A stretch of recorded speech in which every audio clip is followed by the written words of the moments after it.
Quel bal des hypocrites. Franchement, soyons un peu honnêtes sur la situation dans laquelle nous sommes.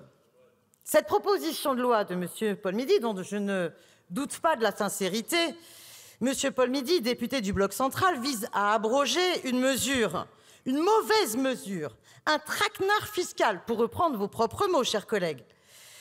Il s'agissait donc de revenir sur cet abaissement du seuil de TVA sur les auto-entrepreneurs indépendants micro-entreprises qui a été imposé par le gouvernement du Bloc central également dans le projet de loi de finances 2025 en catimini imposé par 49.3 au Sénat. Alors je vais vous dire, si le gouvernement avait respecté le débat parlementaire, avait respecté l'ensemble des échanges, avait fait ça en toute transparence, moi, je ne doute pas, parce que je suis toujours très optimiste dans cette assemblée, même si, évidemment, bon nombre de débats pourraient rendre bien pessimiste, mais les différents groupes du nouveau Front populaire auraient peut-être réussi à convaincre le gouvernement de renoncer à cette mesure fiscalement totalement injuste. Mais ça n'avait pas été présenté officiellement, et c'est donc en catimini au Sénat que vous l'avez imposé. Mais comme la mascarade continue et l'hypocrisie continue, venons-en au groupe Rassemblement national.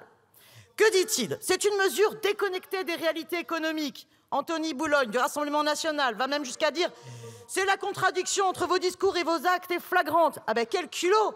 Parce que le Rassemblement national, il avait prévu comme amendement dans ce même PLF, de défendre un seuil de franchise de TVA encore plus bas, à 18 750 €.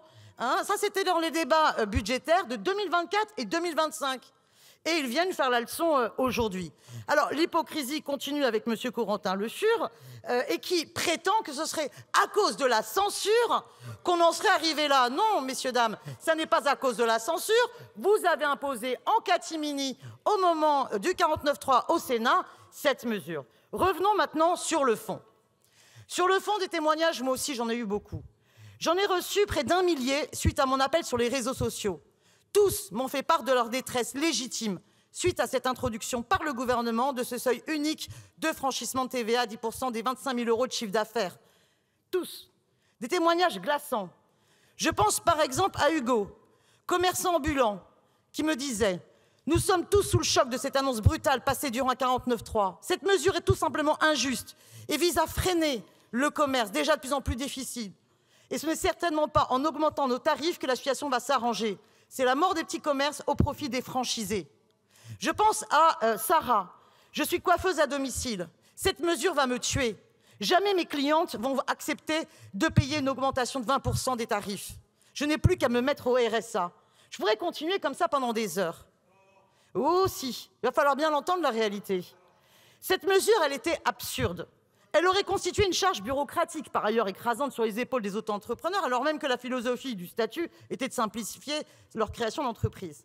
Mais elle était surtout d'une violence sociale profonde. Elle aurait frappé les micro-entrepreneurs qui ont des revenus annuels moyens dérisoires, 5 500 € selon l'INSEE.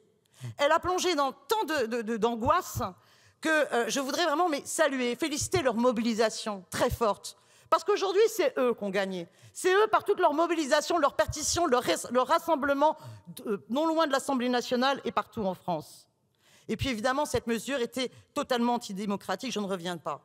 Alors tant mieux, monsieur Paul Midi, que vous et 100 députés macronistes, qui avaient d'ailleurs signé une pétition, finalement, vous veniez rejoindre les positions défendues par les groupes du Nouveau Front populaire, qui avaient aussi présenté différentes propositions de loi.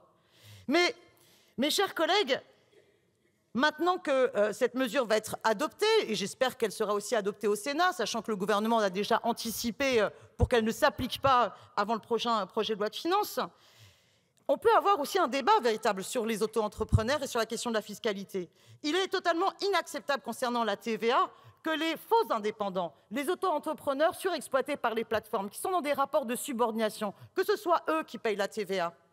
Et donc, engagez-vous enfin à mener la bataille vis-à-vis des plateformes de l'ubérisation pour qu'elles payent la TVA et non pas les chauffeurs, notamment VTC, qui sont par ailleurs déjà précarisés et surexploités. Si vous voulez travailler le sujet, vous allez de toute façon être obligé de le faire. La directive présomption de salariat, la directive européenne, qui estime que les travailleurs des plateformes sont de faux indépendants, sont totalement subordonnés et doivent être qualifiés en salariés, va vous imposer du coup de basculer la TVA sur ces plateformes. Il va bien falloir enfin que vous pensiez à arrêter des mesures fiscales qui tapent les petits et enfin mettre en place des mesures fiscales de justice qui tapent les gros, qui exploitent. Merci, Madame la